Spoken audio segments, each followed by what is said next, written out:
Hello everybody, welcome to my new video. I'm Swaksva and आजको भिडियोमा I'm going to tell you the easiest way to start coding. So if you are a person जसले चाहिँ programming सिक्ने सोच्दै हुनुहुन्छ and don't know from where to start and how to start त्यो कुरा, or if you are a person जसले चाहिँ programming already गरिराख्नु भएको छ and you are stuck somewhere and it's being difficult for you to continue. So in that case, this video might be helpful for you because in this video I'm going to tell you the easiest way, or you can also say the easiest technique which you can follow to help yourself coding सिक्नको लागि. So watch this video till the end and subscribe to my channel if you are new here.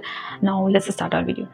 First पार्टमा कुरा गरौँ कि how you can start. So if you are someone जसले चाहिँ coding start गर्ने सोच्दै हुनुहुन्छ एन्ड त्यो कसरी गर्ने त्यसको बारेमा. र सेकेन्ड पार्टमा विल टक अबाउट कि इफ यु आर समन जसले चाहिँ अलरेडी प्रोग्रामिङ स्टार्ट गरिसक्नु भएको छ and you are stuck somewhere, र त्यसपछि चाहिँ कसरी कन्टिन्यू गर्ने त्यसको बारेमा. सो फर्स्टमा स्टार्ट गर्नको लागि पहिला त एउटा प्रोग्रामिङ ल्याङ्ग्वेज चुज गर्नु. प्रोग्रामिङ ल्याङ्ग्वेज चुज गर्नु is not a very big deal. The difficult thing is कि त्यही प्रोग्रामिङ ल्याङ्ग्वेज जुन चुज गरेको छ त्यसमा स्टिक भएर बस्नु र त्यही सिकिराख्नु. सो एउटा ल्याङ्ग्वेज सिकिरहेको बेला अरू साथीहरू हुन्छ, अरू मान्छेहरू हुन्छ जुन हाम्रो वरिपरि हुन्छ जसले चाहिँ अर्को ल्याङ्ग्वेज, अर्को फ्रेमवर्क, अरू केही कुरा सिकिरहेको हुन्छ. त्यहाँबाट इफ वी सी देम कि तिनीहरूले राम्रो गरिरहेछन् और तिनीहरूले राम्रो अर्न गरिरहेछन् और त्यसको स्कोप धेरै छ अर्को ल्याङ्ग्वेजको, त्यो कुराहरू हेरेर हामी चाहिँ इजिली डिस्ट्र्याक्ट हुन्छौँ र इजिली आफूलाई सिफ्ट गर्न खोज्छौँ, एउटाबाट अर्कोमा जम्प गर्छौँ. So try to avoid that. So first step त्यही छ कि एउटा प्रोग्रामिङ ल्याङ्ग्वेज चुज गर्ने र त्यसमा स्टिक भएर कन्टिन्युअसली काम गर्ने, कि कन्टिन्युअसली सिकिराख्ने, प्रोजेक्ट बनाइराख्ने and whatever you doing. And the next thing is कि जुन पनि रिसोर्सबाट अब सिकिरहेछौँ हामी, अब जस्तै त्यो चाहिँ युट्युब हुनसक्छ, अनलाइन कुनै रिसोर्स हुनसक्छ, बुक हुनसक्छ, डकुमेन्टेसनहरू हुनसक्छ, त्योबाट जहाँबाट पनि सिकिरहेछौँ त्यहाँबाट चाहिँ सिक्ने बेला त्यसलाई इम्प्लिमेन्ट गरेर आफैले केही बनाउने. सो त्यो चाहिँ गर्नु ट्राई गर्नु is the best thing. Try to build things on your own.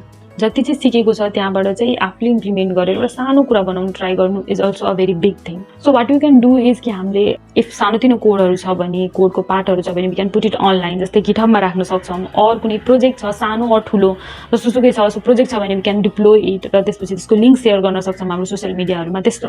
So यसले के हुन्छ कि अरूहरूले हेर्छन्, कमेन्ट गर्छन्, हामीलाई करेक्ट गर्छन् र त्यो कुराहरूले हामीलाई एकदमै मोटिभेट गर्छ अगाडि काम गर्नको लागि. कहिलेकाहीँ मोटिभेट गर्छ राम्रो कुराहरू सुनेर र कहिलेकाहीँ चाहिँ पुस गर्छ. द्याट्स वाइ आफूले गरेको project we have to show to other people. हाम्रो के हुन्छ कि हामी केही कुरा सिकिरहेछौँ भने हामीले बनाइरहेछौँ र कसैलाई देखाउन खोज्दैनौँ. In the beginning phase this happens. So गिटहबमा आफ्नो प्रोफाइल बनाइसकेपछि, गिटहबमा कोडहरू पुस गर्न थालिसकेपछि next thing would be for a beginner कि try to involve yourself, try to join a coding communities like Stack Overflow. So Stack Overflow एउटा QA platform छ क्वेसन एन्सर गर्ने, जहाँनिर प्रोग्रामर्सहरूलाई, डेभलपर्सहरूलाई आएको इररहरू चाहिँ क्वेसन गर्ने गर्छ र त्यहाँनिर जसलाई आइरहेको हुन्छ त्यसले एन्सर दिएको हुन्छ. सो धेरै जस्तो केसमा के हुन्छ कि हामीलाई आउने इररहरू अलरेडी धेरै मान्छेहरूलाई आइसकेको हुन्छ कि पहिल्यै.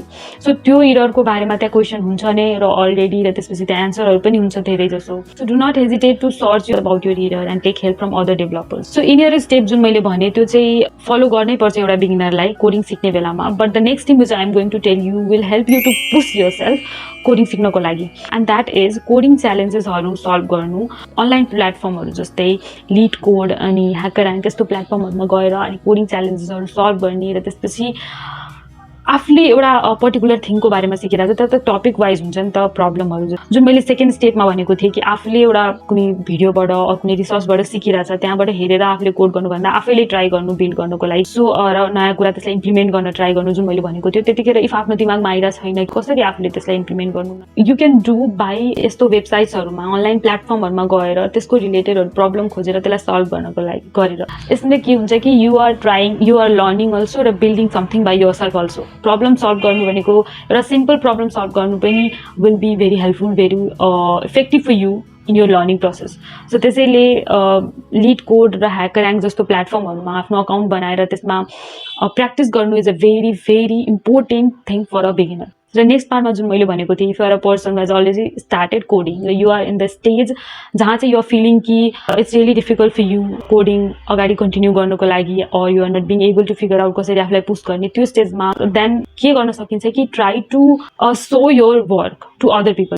जतिखेर हामीले काम गर्छौँ र हामीले काम गरेको जुन सानो प्रोजेक्टको पनि कसैले प्रेज गर्छ, कसैले कमेन्ट गर्छ, हामीलाई करेक्ट गर्छ नि, त्यतिखेर हामीले आफूलाई मोटिभेटेड फिल गर्न सक्छौँ र आफूलाई पुस गर्नको लागि हेल्प हुनसक्छ कि. र यो कुरा भयो बाहिरबाट आउने मोटिभेसनको कुरा. बट द नेक्स्ट थिङ जहाँ चाहिँ हामीले यस्तो फिल गर्छौँ कि अब हामी सकिरहेछौँ छैनौँ भने, मैले कोड गर्न नै सकिरहेको छैन, म सिक्नै सकिरहेको छैन भने at that time what you can do is jump to basics, जुन बेसिकबाट स्टार्ट गरेको थियो नि सिक्ने बेलामा, इजी कुरा सल्भ गरेर अनि त्यसपछि सल्भ गरेर कम्प्लिट गराएर अनि आफूलाई फिल गराउने कि यस म सकिरहेको छु त्यो कुरा। सो त्यही नै एउटा तरिका हुन्छ आफूलाई अगाडि म सक्छु भन्ने कुरा कन्टिन्यू गराउनको लागि। अरू त के उयो हुनसक्छ लागि। सो एउटा स्टेज नै हुन्छ कि बेसिक्स जतिखेर सिकिरहन्छन् त्यो बिस्तारै सिक्दै जान्छौँ र त्यो एकदम माथि जान्छौँ र एउटा लेभलमा पुगिसकेपछि अब मलाई आउँछ म प्रोजेक्ट बनाउन सक्छु भन्ने फिल हुन्छ। त्यसपछि फेरि त्यो नयाँ प्रोजेक्टमा हामी केही नयाँ आफैले सोचेर बनाउन खोज्यो भने त्यसपछि सक्दैनौँ कि स्टक हुन्छौँ र खोजेर पनि भइरहेको हुँदैन हामीसँग र त्यतिखेरबाट फेरि हाम्रो लेभल चाहिँ कन्फिडेन्ट लेभल एकदम डाउन हुँदै जान्छ। सो द्याट्स वाइ सो यो स्टेजबाट आफूलाई अगाडि बढाउनको लागि आफूलाई पुस गर्नको लागि this is the one way. Conclude गरेर भन्दाखेरि either you are beginner or a programmer in the middle of your programming journey, the main thing that will work for you will be एउटा online प्लेटफर्ममा practice गर्नु र अर्को चाहिँ आफ्नो कुराहरूलाई सो गर्नु, आफ्नो कुरालाई अनलाइन पब्लिस गर्नु। So these were the step जसले हामीलाई मोटिभेटेड पनि राख्छ कोडिङ गरिराख्नुको लागि र प्रोग्रामिङ फिल्डमा इन्भल्भ भइराख्नुको लागि। प्लस यसले हामीलाई एकदमै स्किल बिल्ड गर्नलाई पनि हेल्पफुल हुन्छ छिटोभन्दा छिटो कोडिङ सिक्नको लागि इफेक्टिभ तरिकाले। So that's why I said कि this is the easiest way to learn programming. With this I like to say you thank you for watching till the last, and if you find this video helpful then do like my video and subscribe the channel. I'll see you in another video. Till then, bye bye.